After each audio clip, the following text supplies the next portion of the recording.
Se você já teve problemas com gasolina adulterada, saiba que existe como correr atrás do seu direito e ressarcir seu prejuízo.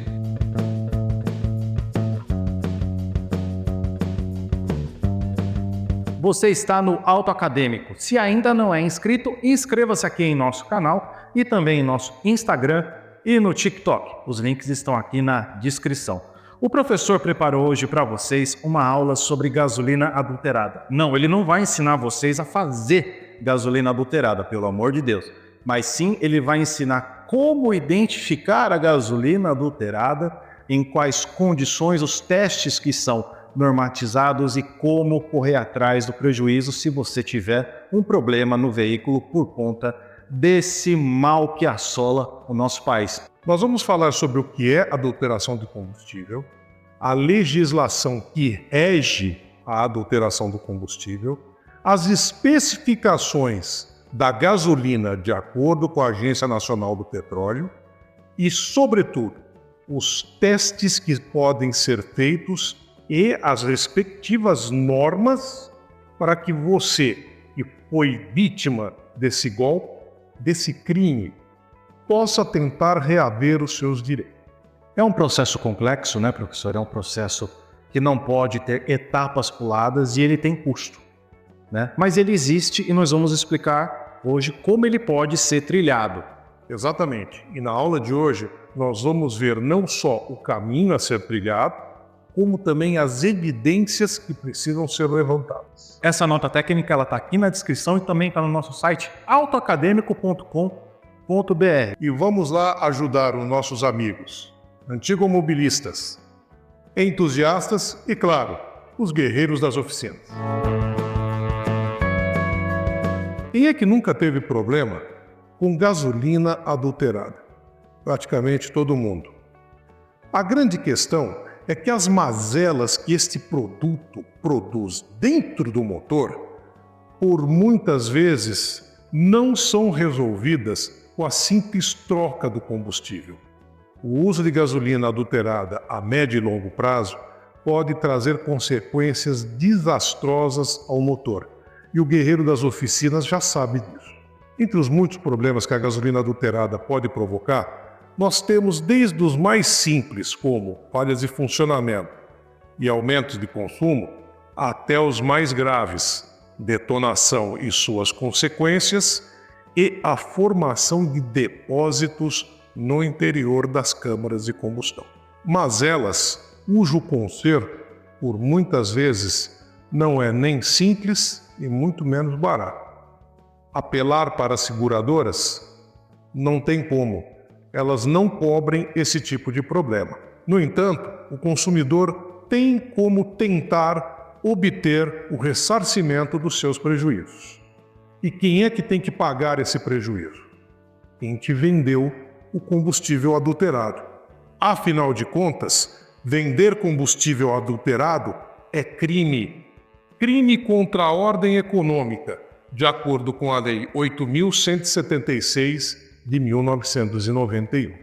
Agora, não espere uma atitude passiva e altruísta da pessoa que te vendeu um produto adulterado.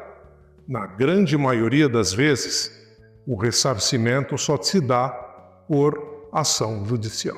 Mas, professor, compensa mover uma ação judicial para obter esse ressarcimento?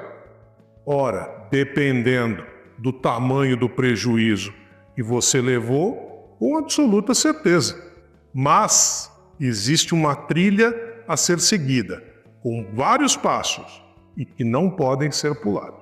A adulteração de combustível é a inclusão de qualquer substância ilícita à composição do mesmo e vai tirá-lo do padrão definido pela ANP com o objetivo de vantagens financeiras. A definição de gasolina e as suas principais propriedades foram discutidos lá naquele vídeo que nós fizemos a respeito do aumento da quantidade de etanol na gasolina.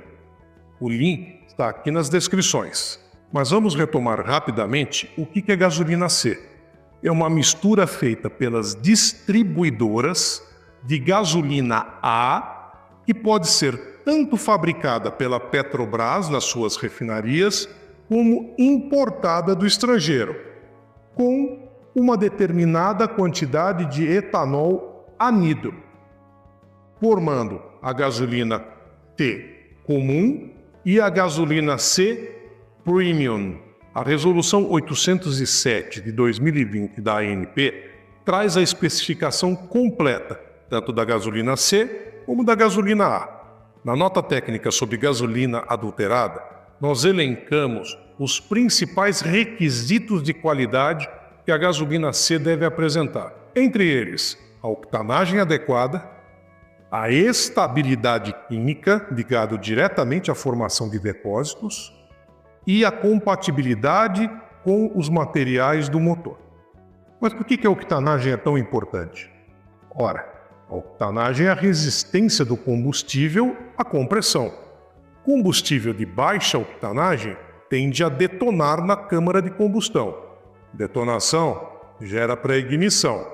Pré-ignição destrói os componentes internos do motor, principalmente aqueles que estão ali na câmara de combustão, ou seja, cabeça de pistão, válvulas e velas de ignição.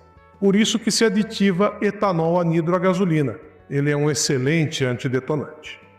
Já a estabilidade química diz respeito à resistência do combustível à oxidação.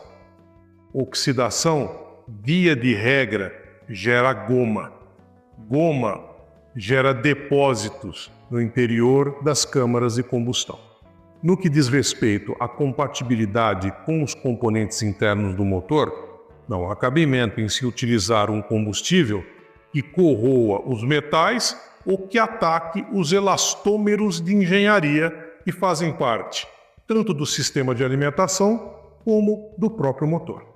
Mas, professor, o que os criminosos costumam utilizar para adulterar a gasolina?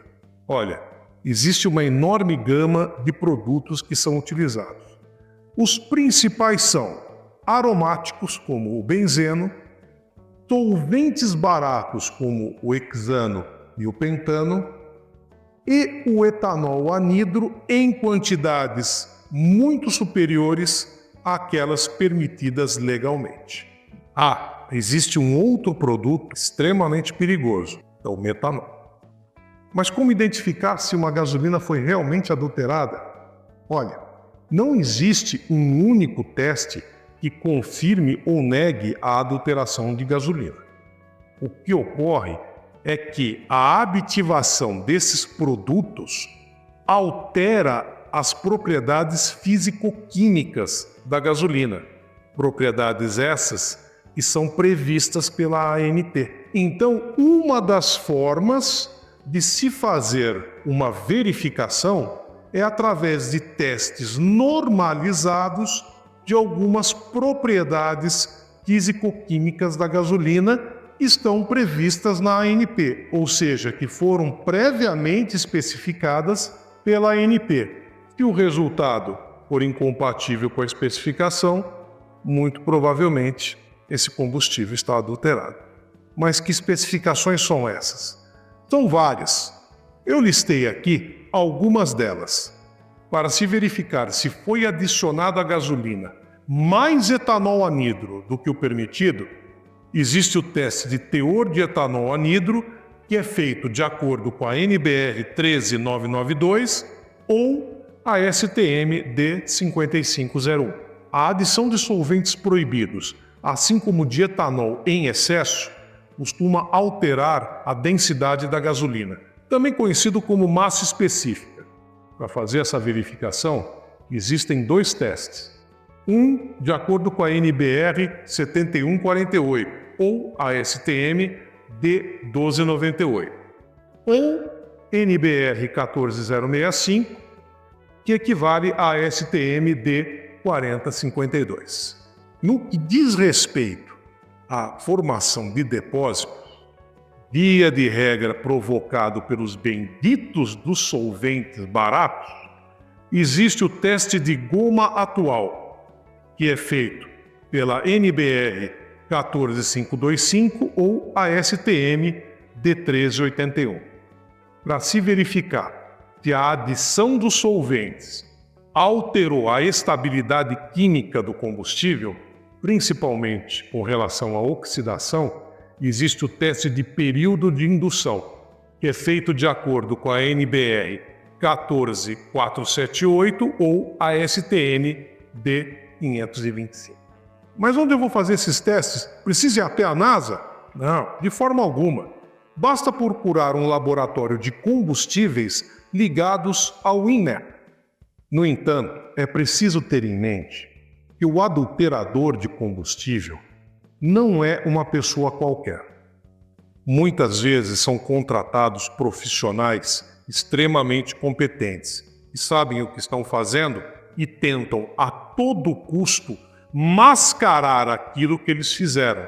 Ou seja, por muitas vezes, esses testes não revelam a adulteração. Aí são necessários testes complementares, que são mais caros, mas que, se feitos em comparação com uma amostra de gasolina de grupo de controle, ou seja, uma gasolina que é sabidamente idônea, vai dar a adulteração detalhadamente. Que teste é esse? A cromatografia gasosa.